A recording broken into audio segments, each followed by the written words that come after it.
안녕하세요. 설렁탕집을 운영하고 있는 평범한 40대 여성입니다.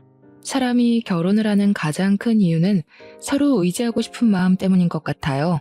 저 또한 그랬고요. 나이가 먹어 늙은 후 옆에 기대고 의지할 사람이 필요하다고 생각했으니까요. 어쩌면 운 좋게도 첫 번째 결혼에 대한 좋은 기억밖에 없었기 때문에 깊게 생각도 하지 않고 섣부르게 결혼을 결정한 거였을 수도 있고요. 사연을 시청하시는 분들 중에서는 결혼을 앞두고 있으신 분이나 재혼을 앞두고 계신 분들이 계실 텐데요. 모든 분들이 결혼에 대해 신중하게 선택을 했으면 하는 마음에서 이렇게 사연을 보내게 되었네요. 저는 실패를 했지만 아직 기회가 있는 시청자분들께서는 올바른 선택을 하시면 좋겠는걸요. 그리고 한 가지 당부해드리고 싶은 것이 있다면 결혼이 나의 인생을 구원해줄 거라는 생각을 버리는 것이 좋다는 것입니다. 결혼은 인생을 구하는 것이 아니라 그저 공유하는 것이거든요. 저는 25살이란 어린 나이에 첫 번째 결혼을 했습니다. 딱히 사고를 쳤다거나 하는 건 아니었지만 항상 늘 같은 곳에서 곁을 지켜주는 남편을 볼 때면 결혼을 해도 되겠다는 확신이 들었거든요. 친정 부모님이나 시부모님이나 두 분 모두 저희의 결혼을 찬성하셨기에 저희는 양가 부모님의 축복을 받으며 식을 올릴 수 있었어요. 결혼 후 저희 부부는 각자의 전공을 살려 일을 했는데요. 결혼한 지 1년이 지나자 시어머니께서는 설렁탕집을 운영하자 권하셨어요. 남편은 극구 반대를 했지만 말이에요.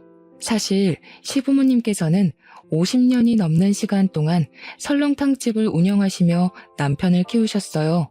종업원을 쓰기는 했지만 연세가 있으신 두 분께서 젊은 사람도 없이 그 큰 설렁탕 가게를 운영한다는 것은 체력적으로도 정신적으로도 많이 힘든 일이었죠. 남편도 그걸 알기에 가게 일이라면 진절머리를 치며 반대를 한 것이었고요. 남편은 시부모님에게 설렁탕 가게를 접거나 다른 사람에게 넘길 것을 권했지만 가게를 운영하면서 벌어들이는 금액이 상상 이상이었거든요. 시어머니께서는 죽어도 설렁탕 가게를 이어받지 않겠다며 버티는 남편을 보며 전전긍긍 하셨습니다. 결국 보다 못한 제가 설렁탕 가게를 운영하겠다며 손을 들게 되었죠. 직장을 다니며 푼돈을 벌 바에는 시부모님과 함께 설렁탕 가게를 운영하며 큰 돈을 버는 것이 더 낫겠다고 생각했거든요. 어릴 때부터 어깨너머로 가게 일을 도왔던 남편은 힘든 일이라며 극구 반대를 했지만 이번만큼은 고집을 부리고 말았네요. 저라도 가게 일을 하지 않으면 대대로 내려오던 설렁탕 집의 대가 끊기는 거잖아요. 남편의 앞에서 의기양양하게 말하기는 했지만 처음에는 힘들었어요. 일단 해가 뜨지도 않는 새벽에 일어나는 것부터가 문제였죠. 하지만 힘들었던 것도 잠시, 시간이 지나니 이것 또한 적응이 되더라고요. 그렇게 저는 시부모님과 함께 설렁탕 집을 운영하게 되었고 남편은 열심히 회사를 다니며 행복한 시간을 보냈고요. 하지만 얼마 안 가 행복했던 시간을 덮을 만큼 커다란 불행이 찾아오더군요. 남편이 교통사고로 세상을 떠난 것이었죠. 남편은 음주운전을 하던 차량으로 인해 다치고 말았는데요. 의사는 심하게 다친 남편을 보며 가망이 없다는 말과 함께 고개를 흔들었습니다. 의사의 말처럼 남편은 손 써볼 틈도 없이 허망하게 눈을 감아버리고 말았어요. 갑작스럽게 세상을 떠난 남편의 장례식장은 울음소리가 끊이지를 않았죠. 저 또한 목 놓아 울며 남편을 그리워했고요. 환하게 웃고 있는 남편의 영정사진을 보고 있자니 누구보다 착하고 성실하게 살던 남편을 빼앗아간 하늘이 참 원망스러웠는걸요. 장례식장에 온 모든 사람들은 눈물바다를 만들며 일찍 세상을 떠난 남편을 그리워했지만 슬픈 것과는 별개로 시간은 너무 빨리 지나갔네요. 남편의 장례식이 끝난 후 설렁탕집을 열 때면 저와 시부모님은 아무렇지 않은 척 하긴 했지만 남편의 흔적을 볼 때면 그만 참지 못하고 눈물을 터뜨리고 말았어요. 그러던 중 시어머니께서는 저를 따로 불러 서류를 하나 건네주셨습니다. 이만 각자 살 길을 찾아가라면서요.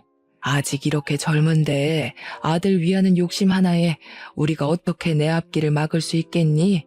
이제 그만 다 잊고 좋은 사람 만나 새 출발해라. 그동안 늙은이 소원대로 힘든 일도 도맡아서 해주고 우리 아들하고도 잘 지내준 거 내가 잊지 않고 기억하마. 어머니, 갑자기 그게 무슨 말씀이세요? 어머니랑 아버지가 계신데 제가 어떻게 재혼을 해서 혼자만 잘 먹고 살 수가 있어요? 저 그냥 어머니 아버지 곁에서 살래요.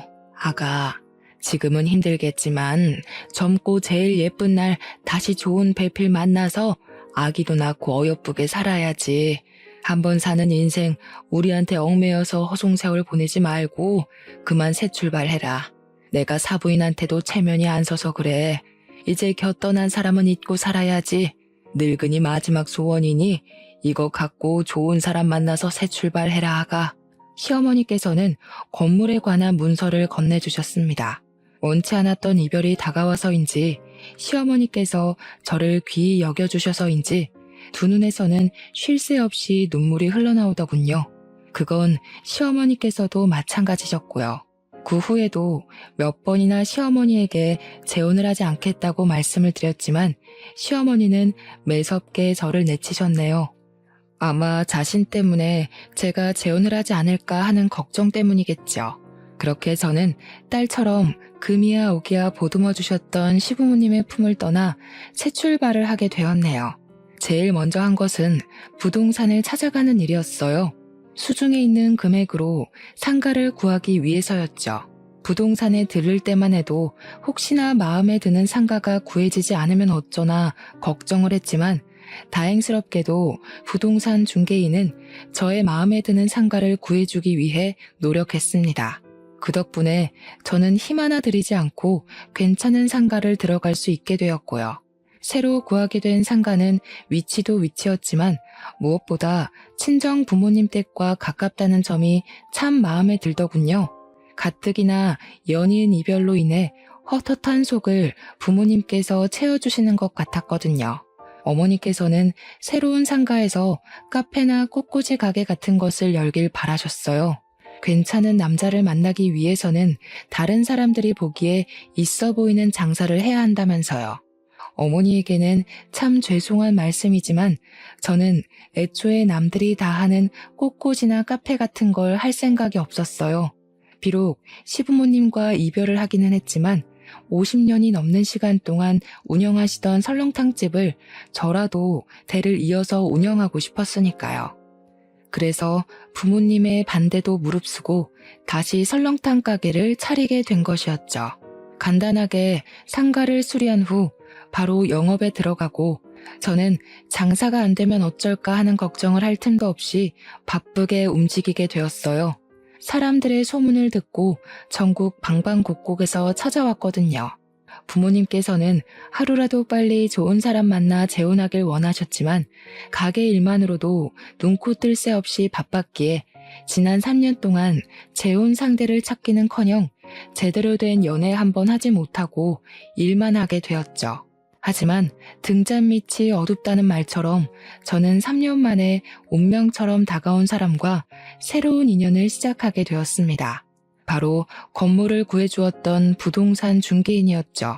부동산 중개인은 일주일에 4번은 꼭 저희 가게로 출근 도장을 찍었고 이를 계기로 저희는 허물없는 친구 사이가 되게 되었답니다. 다른 사람에게는 할 수 없던 이야기까지 털어놓으면서요. 친구처럼 허물없이 지내다 보니 부동산 중개인은 어느 순간부터 호감을 표시해 왔는데요. 처음에는 망설여졌습니다. 아무리 서로의 마음에 통한다고 해도 개인의 사정이 있는 여자를 중개인의 집에서 환영할 리가 없잖아요. 하지만 그럴 때마다 중개인은 온전히 저의 편이 되어주겠다 약속을 하였고 진실한 그 마음에 반해 결국 저도 마음의 문을 열게 되었답니다. 부모님께서는 드디어 제가 번듯한 남자를 만나 재혼을 한다며 기뻐하셨지만 중개인 쪽 가족들이 마음에 걸리더군요. 아무리 돈을 많이 번다고 해도 한 번 결혼한 흠이 있는 여자를 반겨줄 분은 없으실 테니까요. 그런데 이런 걱정이 무색할 정도로 예비 시부모님은 오히려 이상한 상상을 한 제가 부끄러울 정도로 잘 대해주셨어요. 차별했다는 것을 알고 있는데도 말이에요. 아이고, 젊은 나이에 신랑 먼저 보내고 얼마나 적적하고 힘들었을까. 이혼도 서너 번씩 하는 마당에 우리는 며느리 과거 같은 거 신경 안 써요. 요즘이 어디 조선시대도 아니고. 여자가 이혼 좀 한 게 뭐 그리 흔흠이라고.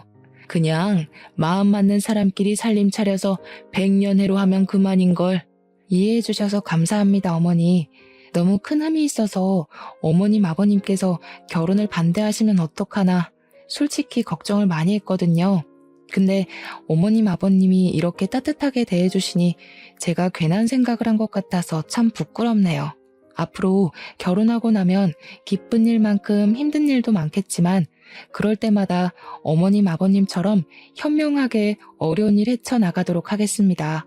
우리 며느리가 좋은 대학 나왔다고 하더니 역시 배운 사람은 뭐가 틀려도 틀려. 아, 결혼해서 지지고 볶고 싸워도 이혼 안 하고 살겠다는 말을 이렇게 고급스럽게 하잖아.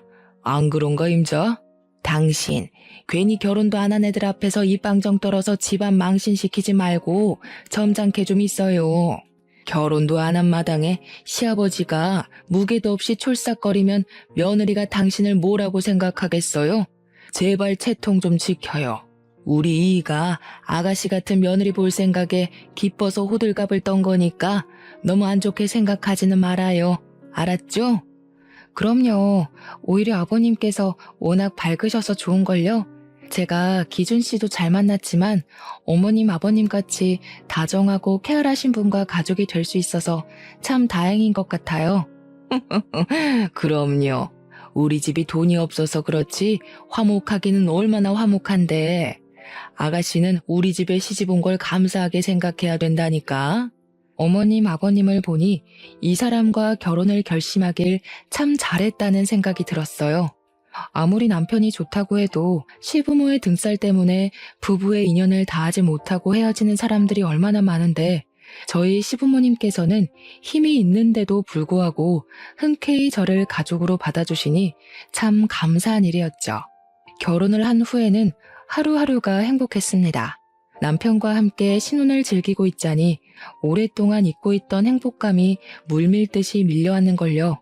한 가지 아쉬운 것이 있다면 시부모님께서는 가끔씩 아무런 연락도 없이 불쑥불쑥 신혼집을 찾아오신다는 문제가 있었지만 그건 큰 문제가 되지 않았어요. 가끔 불편하기는 해도 모든 것이 친해지고 싶어서 한 행동이신 거니까요. 곧 가족으로서 빠르게 적응하고 나면 이런 행동은 없어질 거라고 굳게 믿었고요. 하지만 이건 어디까지나 혼자만의 착각이더군요. 시부모님께서는 쾌활하게 가족으로 맡아주신 것이 아닌 잠깐 자신들의 욕심을 위해 쾌활한 척 탈을 쓰고 연기를 하고 있는 것이었죠. 결혼한 지 4개월이 조금 넘어갈 무렵 시어머니의 생일잔치로 인해 모든 가족들이 시댁으로 모이게 되었는데요. 시어머니께서 받은 모든 선물을 받으신 후 술판이 벌어지게 되었어요. 술잔을 주고받던 중 술기운이 잔뜩 오른 남편은 도련님에게 실언을 하게 되었습니다.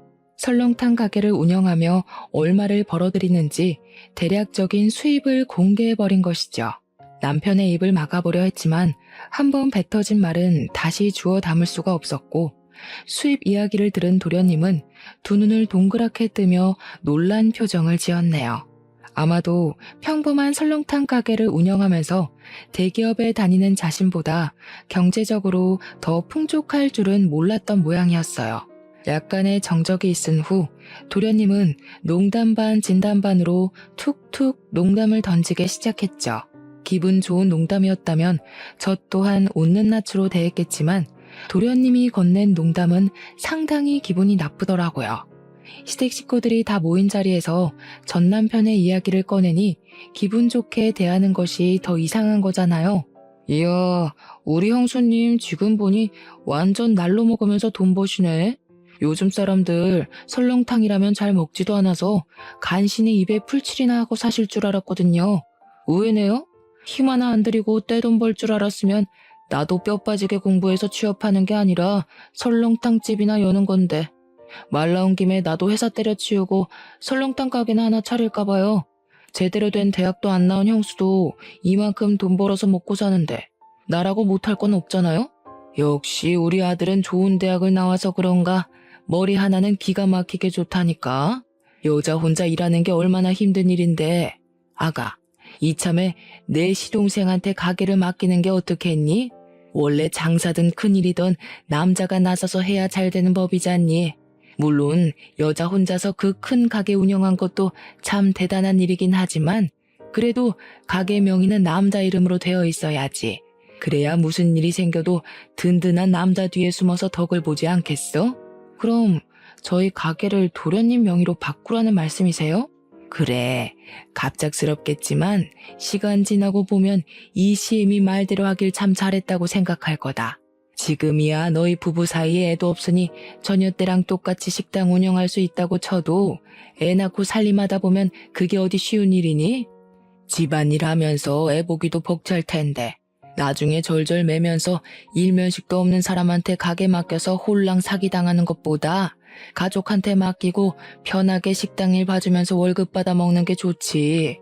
잠깐씩 일하고 월급 200씩 가져가면 그것만큼 좋은 직장이 어디 있니? 결혼한 여자는 어떻게 됐던 남자 주머니에서 나오는 돈을 받아 먹어야 편한 법이야. 서방도 있는 여자가 돈 욕심 부리는 것도 안 좋은 거다. 에이 엄마, 아무리 그래도 사장님이었는데 200이 뭐예요? 만지던 돈이 있는데 못해도 250은 줘야지. 형수, 저 그렇게 쪼잔한 놈 아닌 거 아시죠? 저한테 가게 맡겨주시면 일 안 나오셔도 달에 250은 챙겨드릴 테니 저한테 가게 넘기는 거 잘 생각해 보세요. 형이랑 현수님 나이도 있는데 이제 편하게 애 가질 생각해야죠. 아무리 그래도 형이 우리 집 장손인데 우리 엄마한테 번듯한 아들 하나는 안겨줘야 될 거 아니에요. 참 기가 막혔습니다. 정중하게 부탁을 해도 분점을 내줄까 말까인데 아예 가게 명의를 도련님 앞으로 바꾸라니요.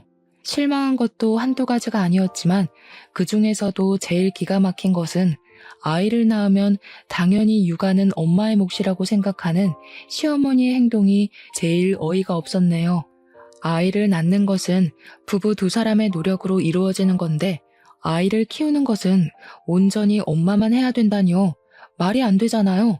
입을 꾹 다물고 있자 도련님은 제 손을 잡고 일어나며 당장 명의부터 바꾸자고 말을 하더군요. 콧노래를 부르며 겉옷을 걸치는 시어머니도 강제적으로 손을 잡아 끄는 도련님도 참 뻔뻔하다는 생각이 들었습니다. 이대로 멍청하게 있다간 아무런 노력도 안 한 사람들에게 그대로 가게가 먹혀버릴지도 모른다는 불안감도 같이 느꼈고요. 그래서 도련님에게 잡힌 손을 빼내며 단호하게 설명을 했죠. 아무리 생각해도 이건 아닌 것 같네요. 제가 설렁탕 가게 운영하는 3년 동안 도련님이 저한테 도움 준 적 한 번도 없잖아요. 어머니도 마찬가지고요. 말이야, 제가 걱정되어 그러는 거라고 하지만 실상은 지금 운영하는 가게가 돈이 잘 벌린다고 하니까 어떻게든 가게에 자기 숟가락 올리려고 용쓰는 거잖아요. 지금 도련님이 하시는 행동은 남의 재산 날로 먹으려고 하는 도둑놈이랑 다를 게 없는 거예요. 형수 말씀이 좀 지나치신 거 아니에요? 저도 돈 벌 만큼 버는 놈입니다. 도둑이라뇨. 듣기 거북하네요. 제가 말하는 게 듣기 거북하셨나요? 저도 똑같아요. 노력이라고는 털끝만큼도 안 한 사람이 돈 된다는 말에 군침 흘리면서 유관이 뭐니 쓸데없는 말 갖다 붙이면서 가게를 통째로 삼키려고 하는데 기분이 좋을 리가 없죠. 가족이라고 이름표만 붙여놓는다고 해서 모든 일이 용서되는 건 아니잖아요.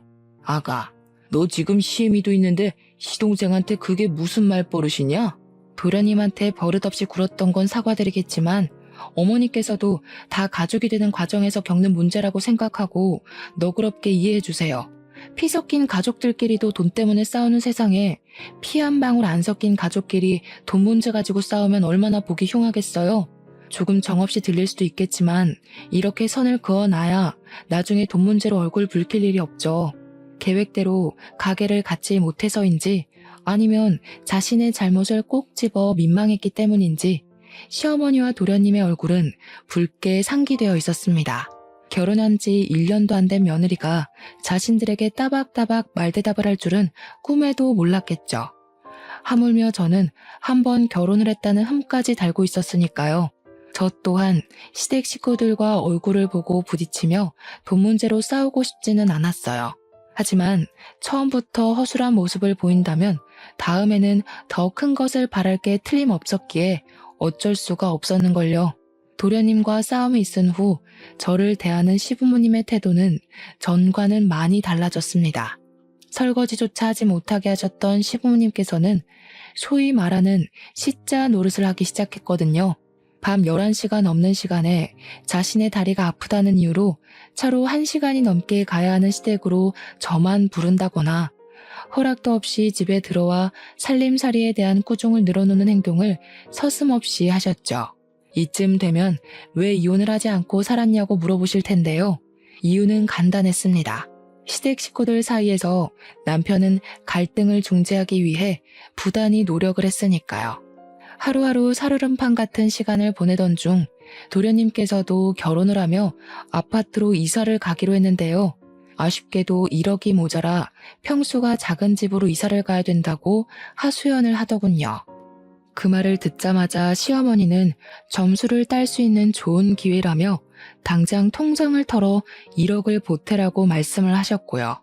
빌려주는 것이야 그럴 수도 있겠지만 눈치를 보아하니 도련님은 1억을 꿀꺽할 생각인 것 같았어요. 그래서 단칼에 거절을 했죠. 적은 돈도 아니고 억이나 되는 돈을 남의 손에 쥐어줄 수는 없는 일이잖아요. 남이 쓰던 중고품을 불쌍해서 걷어줬더니 어디 감히 시댁 어려운 줄을 모르고 따박따박 말대답을 해. 네 어미가 집에서 시부모 앞에서 말꼬리 잡으면서 대들라고 그렇게 버르장머리 없이 가르치던? 이래서 남 손때 탄 헌건 집에 들이는 게 아니라고 했는데 어떻게 사람한테 어떻게 중고품이라는 말을 할 수가 있어요? 이 사람이나 되니까 저랑 결혼해서 살아주는 거예요. 이 사람 아니면 저 아직도 노총각 신세 못 면하고 어머니 밑에서 밥이나 축 내면서 살았을 거라고요. 어머니가 이 사람 물건 취급하면서 하대하면 제가 무슨 낯으로 장인어른이랑 장모님을 뵙겠어요? 1억이 땅 파서 나오는 푼돈도 아니고 통장에 1억이 없어서 못 빌려주는 게 저희 잘못은 아니잖아요. 뭐야? 장손이라고 귀 키워놨더니 어디 저런 되바라진 것한테 올려서 어미한테 대들어? 남들한테 웃음 팔고 술 팔아 장사하는데 통장에 1억이 없기는 왜 없냐? 그저 저 몹쓸 것이 피 한 방울 안 섞인 시댁 식구들한테 돈 쓰기가 아까우니까 발 빼는 거지. 나는 가족한테 돈 아끼면서까지 구두쇠짓 안 한다. 너 같은 거 며느리라 부르기도 싫고 우리 집에 들이기도 싫다. 그러니 당장 짐 싸서 나가. 어머니, 정말 왜 이러세요? 저 어머니 아들이기 전에 이 사람 남편이에요. 어머니가 진짜 저를 귀하게 생각하신다면 이 사람한테 하대하는 것도 멈추시고 제발 사람답게 대해주세요. 지금 돈 가지고 아까워서 쩔쩔매는 건 어머니잖아요. 이 집 팔아서 돈 마련하면 될 걸 어머니도 그러기 싫으니까 이 사람한테 덤터기 씌우면서 책임 전가하는 거잖아요. 어머니가 뭐라 하시던 저 이 사람이랑 헤어질 생각 없어요. 그러니까 계속 이 사람한테 하대하고 못 살게 굴 작정이시라면 저 어머니랑 손절할 수밖에 없어요. 아이고, 자식 새끼라고 키워놨더니 어미 앞에서 손절한다는 말이나 하고 가슴이 썩어 문드러져도 이것보다 아프진 않을 게다.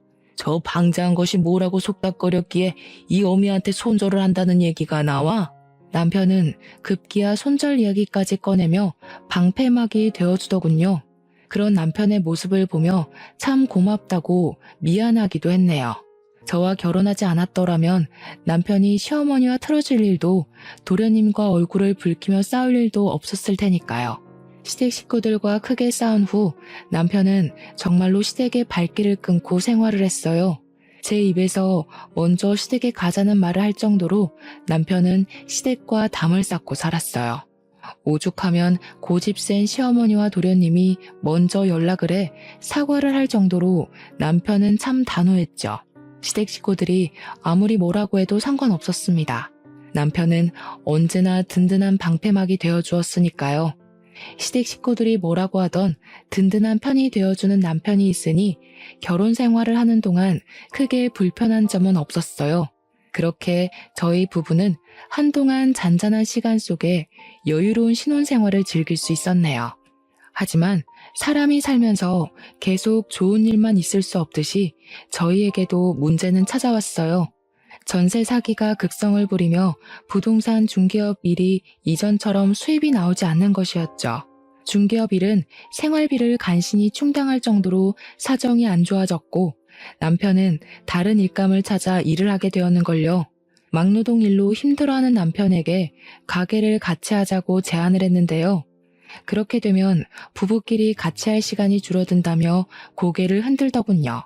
물론 같이 가게를 연다면 같이 할 시간이 줄어들기는 하겠지만 그래도 막노동 일로 피곤에 찌들어 여기저기 파스를 붙이는 모습을 보는 것보다는 나을 것 같았습니다. 계속해서 가게 운영에 대한 문제로 실랑이를 하던 중 남편은 뜻밖에도 사업을 하겠다며 돈을 빌려달라고 하더군요. 중고차 사업 말이에요. 처음에는 의아했지만 남편은 평소 차를 좋아하기도 하고 차에 대한 지식도 많은 편이었기에 중고차 사업을 시작하면 잘할 수 있을 거란 생각이 들었고 남편에게 사업 자금을 빌려주게 되었죠. 사업 준비가 마무리되자 남편은 손을 꼭 잡으며 자신이 꼭 성공해 설렁탕 가게를 열지 않아도 떵떵거리고 살 수 있을 정도로 돈을 많이 벌어주겠다고 말을 했는데요. 일어날 리 없는 터무니없는 말이긴 했지만 기분이 좋긴 했습니다. 현실 가능성이 있든 없든 남편이 저를 위하는 마음만은 진심인 거잖아요. 남편의 마음을 믿었기에 사업이 잘 될 거라 믿어 의심치 않았는걸요. 하지만 단단하다고 생각했던 믿음은 그리 오래가지 못했습니다. 사업을 시작하고 난 후 남편은 딴 사람이 됐다고 생각해도 될 만큼 180도 다른 태도를 보였거든요. 성실하게 일하기는커녕 남편은 해가 중천에 뜰 때까지 침대에서 한 발자국도 움직이지 않고 버티며 핸드폰 게임만 했어요. 빌려간 사업 자금을 갚기는커녕 매번 미안하다는 말만 하며 갚는 것을 미뤘고요. 처음에야 사업이 잘 풀리지 않아서 그런가 보다 이해하려고 했지만 자꾸만 게으른 태도를 보이니 남편의 행동을 이해하려야 할 수가 없었죠. 저도 사업을 하는 입장으로서 자신만의 사업을 하는 게 얼마나 고단하고 힘든 일인지 알기는 했지만 그래도 한번 시작한 일이니 끝까지 책임지고 최선을 다하는 것은 당연한 거잖아요. 하지만 이상하게도 남편은 어디서 돈이 났는지 중고차 사업을 시작한 후 비싼 외제차며 명품같이 값나가는 것들에 돈을 쓰더라고요. 이쯤 되니 남편이 도박이나 사채에 빠졌다고 확신을 하게 되더군요. 그래서 아무도 몰래 남편의 회사로 찾아가게 된 것이죠. 몰래 잠입하는 마음으로 몰래 회사로 들어갔는데요. 중고차가 진열된 앞에는 도련님과 남편이 같이 서 있더군요. 깜짝 놀랐습니다. 아무리 가족이라도 사업은 같이 하지 않는다고 먼저 말을 꺼낸 사람은 남편이었거든요. 더군다나 도련님은 돈 욕심이 많아서 사업을 같이 하면 절대로 안 된다고까지 말을 했고요. 남편과 도련님의 눈을 피해 몸을 숨기고 있자 둘이 하는 대화가 들려왔어요.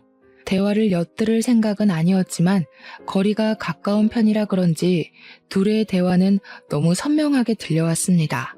진짜 형은 비위도 좋아. 도대체 형수 같은 드센 여자랑 어떻게 한 이불 덮고 사는 거야? 시댁 식구한테도 그렇게 쏘아붙이는데 다른 때는 어떻겠냐고.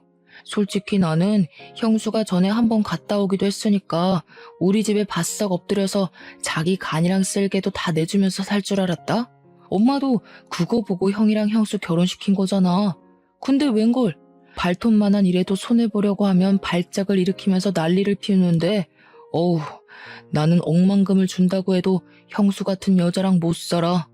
네가 그러니까 아직도 월급쟁이 신세 못 면하고 사는 거야. 큰돈 벌려면 기센 여자 비위 맞출 능력 정도는 있어야지. 너는 공부 잘하는 것만 성공인 줄 알았지? 인생에서 공부머리보다 더 중요한 게 눈치머리야. 막말로 만날 구박하는 상사랑 사는 것보다야 드세더라도 마누라랑 살면서 돈 빼는 게 훨씬 낫지. 그리고 그렇게 즐기고 드센 여자들이 또 잘해주면 금방 넘어와요. 형, 잔머리 하나는 끝내준다니까. 형수한테 돈 뜯어내려고 우리끼리 짜고 친다고 누가 생각이나 하겠어? 그래도 형수 계속 데리고 살 생각은 아니지? 통장 잔고 다 뽑아먹고 나면 바로 버려야지. 너 같으면 찔러도 피 한 방울 안 나올 것 같은 여자랑 애 낳고 100년애로 하면서 살 수 있겠냐? 그나마 돈이라도 있으니까 씹히지도 않은 질긴 성격 받아주면서 있는 거지. 자고로 결혼은 네 형수처럼 남자 알기를 자기 발밑으로 보는 여자가 아니라 남편만 아는 순종적인 여자랑 하는 거야. 아, 불쌍한 우리 형수. 형수는 자기 남편 속이 이렇게 시커먼 줄 생각도 못할 텐데. 생각해보면 형수도 안 되긴 했어. 젊어서 남편 먼저 보내고 재혼한 남자는 숟가락으로 자기 통장 잔고 퍼먹을 생각만 하고 있으니 불쌍하긴. 과부 인생 잠깐이나마 구제해준 걸 고맙게 생각해야지.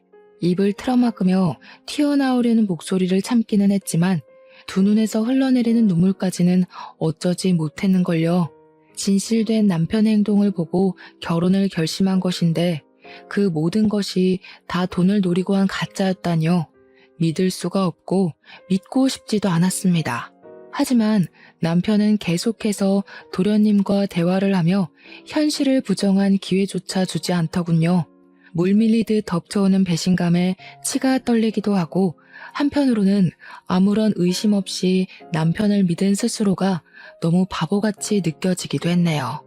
모든 진실을 알고 나니 다시 집에 들어가는 것조차 겁이 났어요. 집 곳곳에 남아있는 남편의 흔적을 볼 때마다 남편의 저를 향해 했던 온갖 안 좋은 말들이 떠오를 것 같았거든요. 도망치고 싶기도 했죠. 아무리 가까운 사람이라고 해도 나에게 해가 되는 행동을 한다면 가차없이 처리를 할 거라고 다짐을 했었는데요. 막상 가까운 상대를 처리해야 할 현실이 닥쳐오니 그러지도 못하겠더라고요. 상황이 이렇게 되니 문득 전 시부모님들이 떠올랐어요. 욕심 때문에 딸처럼 아껴주시던 시부모님도 버리고 재혼해서 벌을 받는 건 아닐까란 생각이 들었으니까요. 예전에 저였다면 당장 증거부터 잡겠다며 설쳤겠지만 충격이 커서인지 도저히 그럴 힘이 나질 않았어요.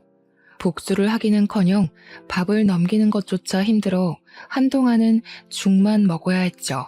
하지만 계속해서 시짜짓을 하는 시어머니와 가증스럽게도 그런 시어머니를 막으려는 신용을 하는 남편을 보니 더 이상 이렇게 살 수는 없다는 생각이 들었어요.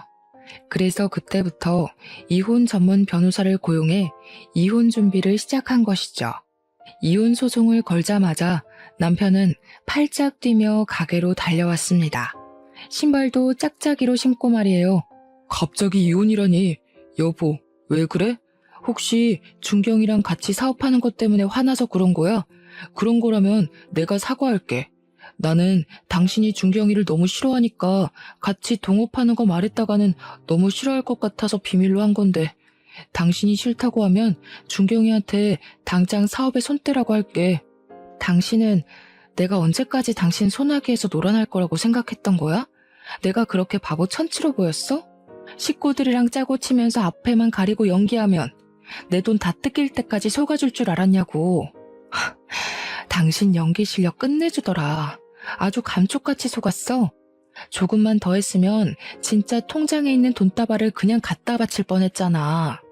그래도 고생한 값이 있으니까 내가 박수는 쳐줄게.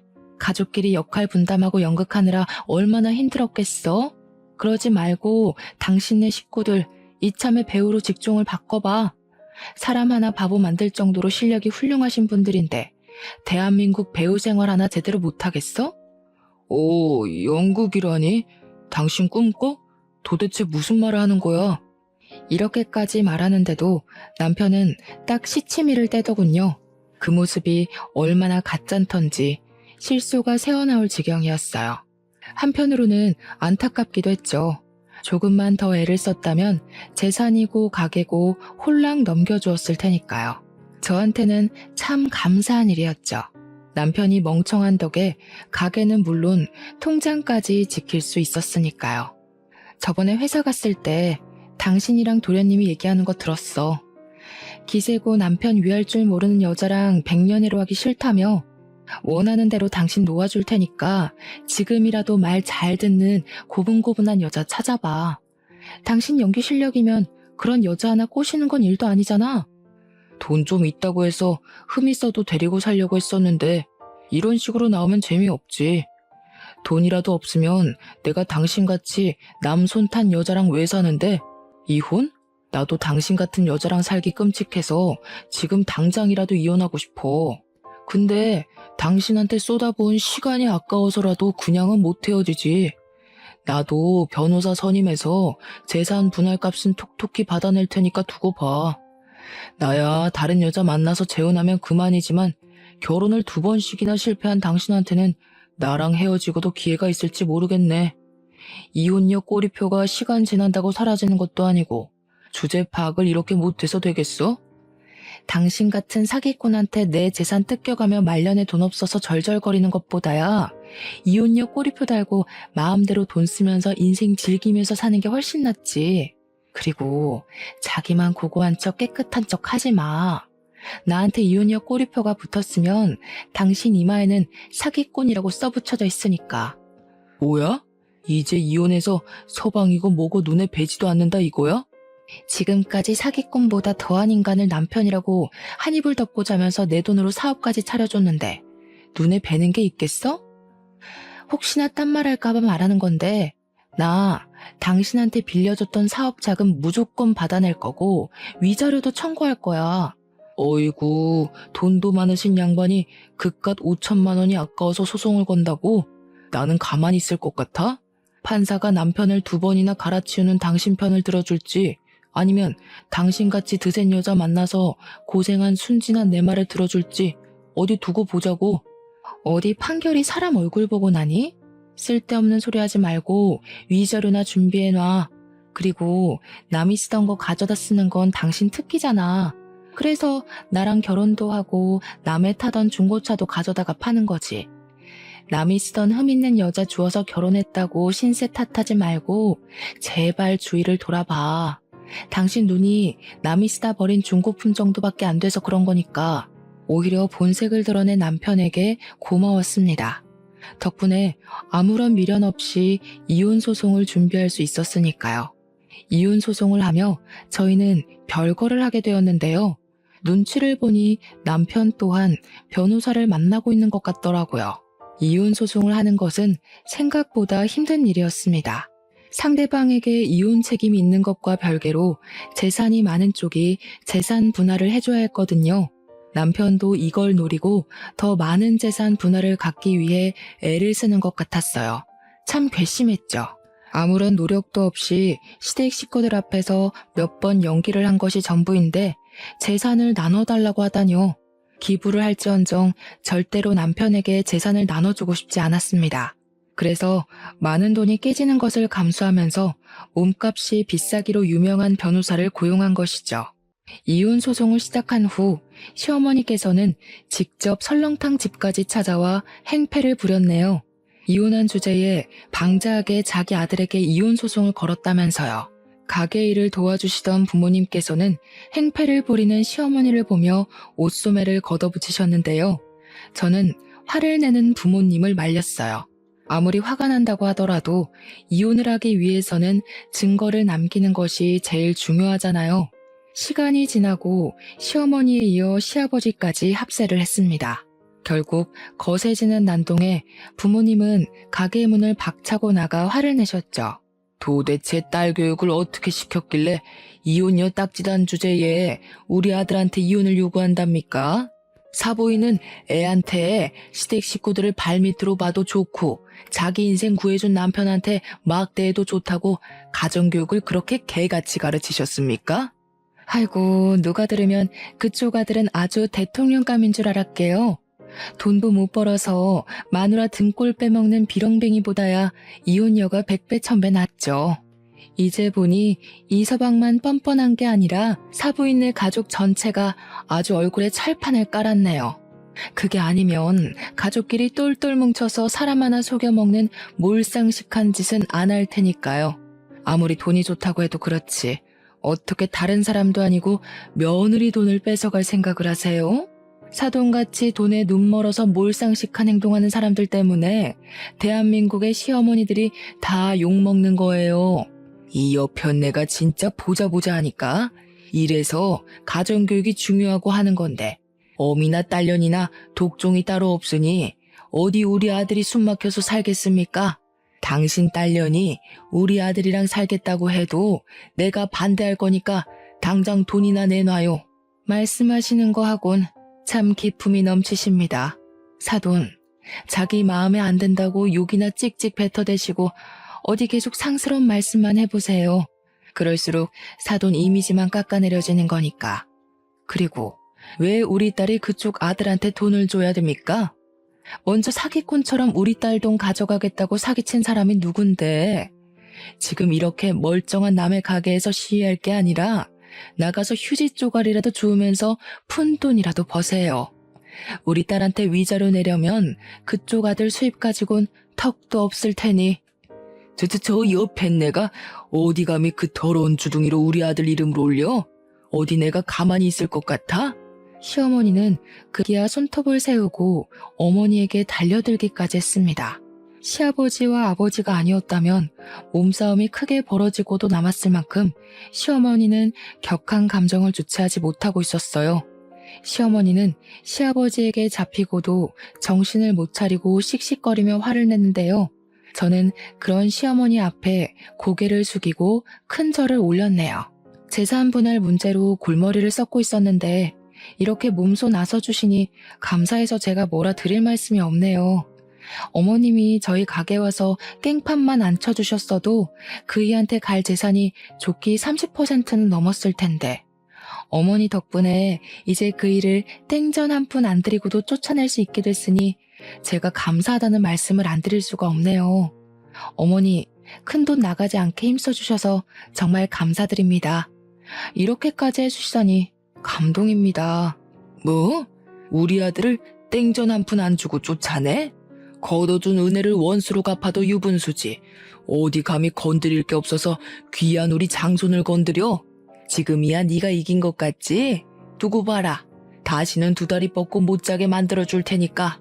당신 그만해. 여기서 더 했다가는 재산 분할은커녕 돈도 못 받고 쫓겨날 수 있다고. 돈이 걸린 문제인데 화가 나도 참아야지. 시아버지께서는 간신히 시어머니를 진정시켰습니다. 아무리 몰상식한 사람이라고 해도 돈은 무서웠던 모양이었어요. 시어머니가 입에 담지도 못할 말을 하며 가게 앞에서 행패를 부린 덕분에 이혼 소송은 점점 저에게 유리한 쪽으로 돌아갔는데요. 변호사와 함께 열을 올리며 모아온 증거를 살피던 중 한 통의 전화가 오더군요. 상대는 남편의 친구였죠. 의아해하며 전화를 받자 남편의 친구는 잠시 만나자고 했어요.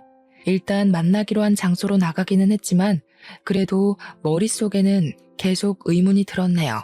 남편 친구는 마리아 친구지 사실은 남편과 사이가 별로 좋지 않았거든요. 결혼식 이후 한 번도 보지 않을 정도로 말이에요. 딱 한 번밖에 보지 않은 사이였기에 만나지 않았는데도 어색한 공기가 느껴지는 것 같더라고요.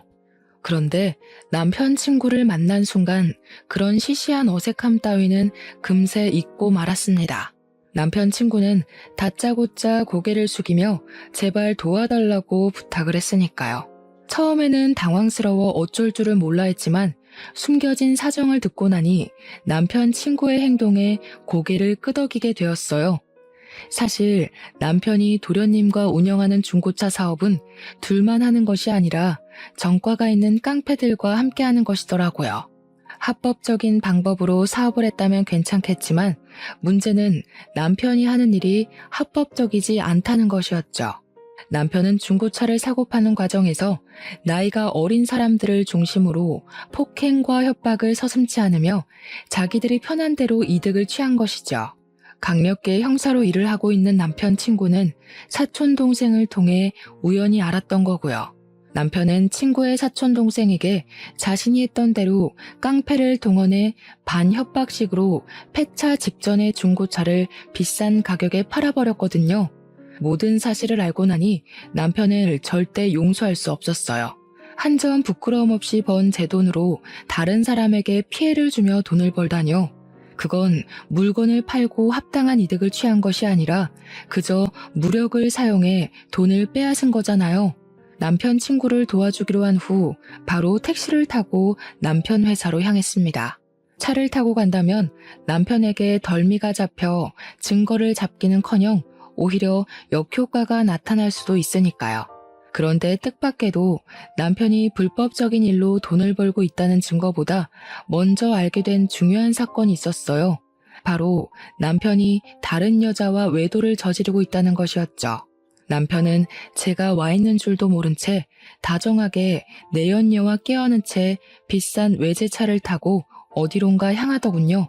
남편이 외도를 저지르고 있다는 것을 발견했을 때는 배신감이 들기는 했지만 그렇다고 사경을 헤매며 모든 것을 포기할 정도로 힘들지는 않았네요. 이미 남편이 회생 불가능한 쓰레기인 걸 안 상태였기에 크게 충격적이지 않았거든요. 남편이 외도를 저지르고 있는 것을 카메라에 잘 담은 후 담장 너머로 사무실을 크게 돌았는데요. 아무래도 혼자서 증거를 잡기는 어렵겠더라고요. 그래서 친한 동생에게 사정을 말한 후 남편 회사에 청소부로 취업을 해달라고 부탁을 하게 되었죠. 마침 남편의 회사에서는 청소부를 구하고 있었기에 참 다행스러운 일이었죠. 그렇게 한 달 동안 친한 동생은 착실하게 자신이 모은 증거를 가져다 주었는데요. 모아놓은 증거를 본 순간 서류를 바닥에 떨어뜨리고 말았습니다. 남편은 그동안 협박만 한 것이 아니라 대포차와 도난 차량을 유통하고 거래하는 등 온갖 더럽고 불법적인 일은 다 저지르고 다니면서 돈을 벌고 있다는 사실을 알게 되었거든요. 남편이 고쳐 쓸 수 없는 쓰레기라는 것은 알고 있었지만 이 정도 악질일 줄은 몰랐는걸요. 고생해서 증거를 모아준 동생에게 두둑한 보상을 한 뒤 바로 남편 친구에게 전화를 걸었죠. 남편 친구는 바로 이 정도면 바로 구속을 할 수 있을 것 같다며 고맙다는 인사도 잊지 않고 해주었는데요. 운명의 장난인지 잠잠하던 핸드폰이 울리며 전화가 오더라고요. 남편한테 말이에요. 전화를 받자 남편은 다짜고짜 병원으로 오라고 하더군요. 알고 보니 만취한 상태로 음주운전을 하던 도련님이 화물차와 충돌을 하는 바람에 크게 다쳐 입원을 하고 있던 것이었죠. 병원에 가보니 시어머니는 의식을 잃은 도련님 앞에서 목 놓아 울며 도련님과 사고가 난 화물차 주인을 저주하고 있었습니다. 정작 불쌍한 것은 아무 죄가 없는 화물차 주인인데 말이에요. 잠자코 앞에 서 있자 시어머니는 갑자기 저의 멱살을 잡으며 화풀이를 하기 시작했어요. 이 망할 것, 세상 떠난 전 남편 흔적을 그대로 달고 들어오더니 기어코 네가 사고를 치는구나. 우리 집에 들어오지만 않았어도 우리 아들이 이 사달이 나지는 않았을 텐데 당장 우리 아들 살려내라 이 몹쓸 거사. 생사람 잡지 마세요. 누가 보면 제가 도련님한테 제발 술이 떡이 돼서 운전대 잡으라고 시킨 줄 알 거 아니에요. 어머니 자꾸 쓸데없이 저한테 화풀이 하시는데요. 도련님이 다친 건 어디까지나 술 먹고 운전한 도련님 잘못이잖아요. 내가 지금 뚫린 입이라고 함부로 짓거리는구나. 내가 이러라고 널 여기 부른 줄 아냐? 당장 내 아들 목숨값이나 내놔. 다시 시작되는 돈 타령에 진절머리가 날 정도였습니다. 결국 저를 여기로 부른 이유가 돈 때문인 거잖아요. 다시 막무가내로 나오는 시어머니에게 한 소리를 하고 싶었지만 남편 친구에게서 전화가 오더군요. 남편을 구속하기 위해 현재 있는 위치를 알려달라고 하는 것이었죠. 그렇게 위치를 알려준 지 얼마 뒤 남편 친구는 다른 형사들을 데리고 병원으로 들어왔습니다. 저는 남편 친구에게 위치를 알려주기 위해 앞장섰고요. 그런데 남편 친구와 함께 병실 안으로 들어오자 남편은 눈이 뒤집혀서 추궁을 하기 시작하더군요. 자신 몰래 바람을 피웠냐면서요. 어이가 없었습니다. 자신은 대놓고 다른 여자와 의도를 즐겨놓고 추궁을 하다뇨. 식당에서 해프게 웃음 흘리고 다닐 때부터 알아봤어야 하는 건데 바람을 피워도 하필 내가 아는 사람이랑 피울 건 뭔데? 그래, 결혼도 2번 했는데 바람이라고 못 피울 거야 없지. 원래 유책 배우자는 가지고 있던 재산 더 내놔야 되는 건 알고 있지. 이 일을 계기로 당신 가지고 있는 재산은 깡그리 긁어올 테니까 각오해. 마누라 재산 탐내기 전에 같이 경찰서부터 가줘야겠는데 이 자식이 남의 마누라랑 바람 피운 주제에 경찰서는 무슨 경찰서야? 형사식이나 되는 놈이 남의 마누라랑 바람 피운 주제에 뭐가 그렇게 잘나고 당당하게 고개를 빳빳이 들고 있는데 나 너한테도 상간남 소송 걸 테니까 두고 봐.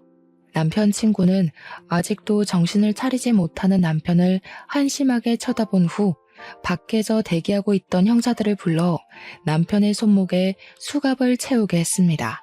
그제야 현실을 깨달은 남편이 당황하며 설설 기기 시작했고요. 환자가 있는 병원에서 무슨 행패냐?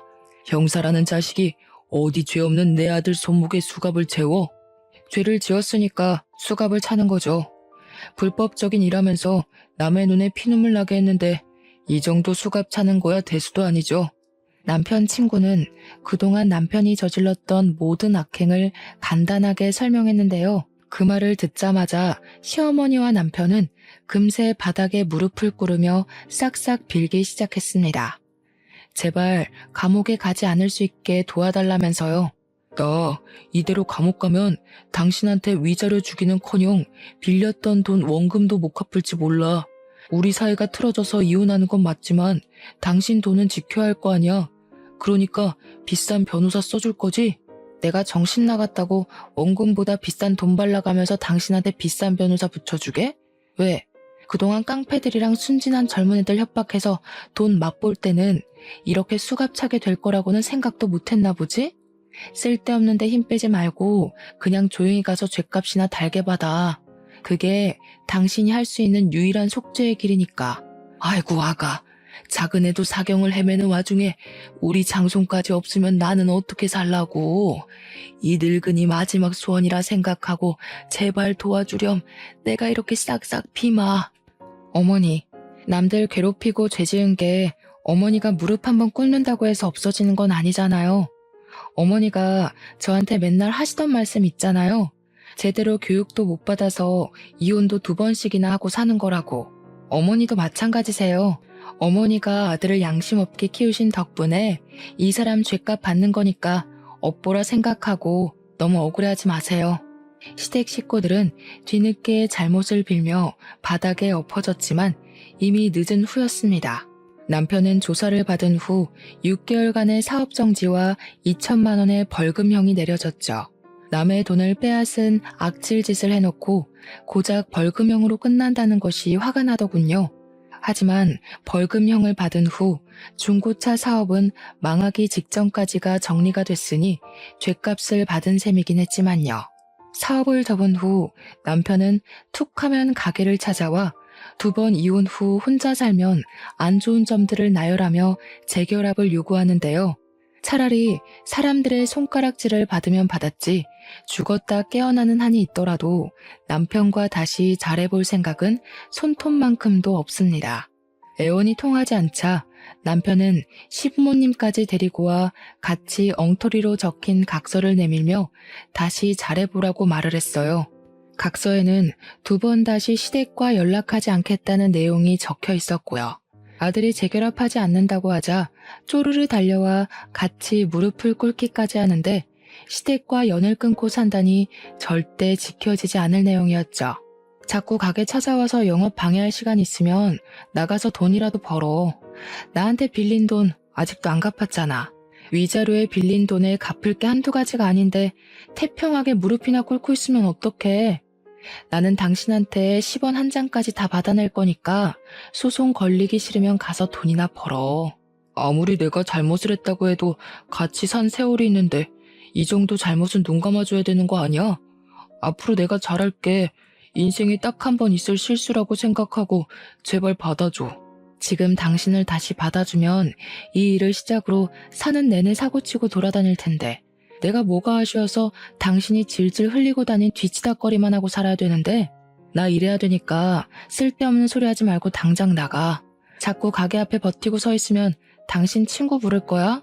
당신도 자존심이라는 게 있을 텐데 또 불미스러운 일로 친구 얼굴 보고 싶지는 않을 거 아니야. 재결합이 실패하자 남편은 작전을 바꾸었는지 말도 안 되는 금액을 부르며 재산 분할을 요구했어요. 원래라면 결혼한 지 3년이 지난 후였기에 남편에게 가지고 있던 재산을 나눠주는 것이 맞았지만 남편이 저지른 사건과 외도를 한 것을 증거로 제출하니 반대로 남편이 저에게 위자료를 줄 처지가 되었죠. 남편은 제발 위자료를 받지 말아달라며 부탁을 했지만 저는 그동안 받았던 모욕을 생각해서라도 위자료를 다 받아냈네요. 현재 남편과 모든 것을 끝낸 저는 가게 일에만 열중하며 살고 있어요. 속사정을 잘 알지 못하는 사람들은 여자 기가 세서 이혼을 한 거라면서 수군거리기도 하지만 무능력하고 찌질한 남편 때문에 속을 끓으며 사느니 차라리 혼자서 벌어 놓은 돈이나 펑펑 쓰며 사는 것이 훨씬 나을 것 같다고 생각하게 되었죠. 현재 결혼으로 인해 자신이 하고 있는 일을 그만두기로 결심한 분들이 있다면 절대 그러지 말라고 말씀드리고 싶습니다. 사랑과 별개로 개인의 경제적인 능력은 꼭 필요하니까요.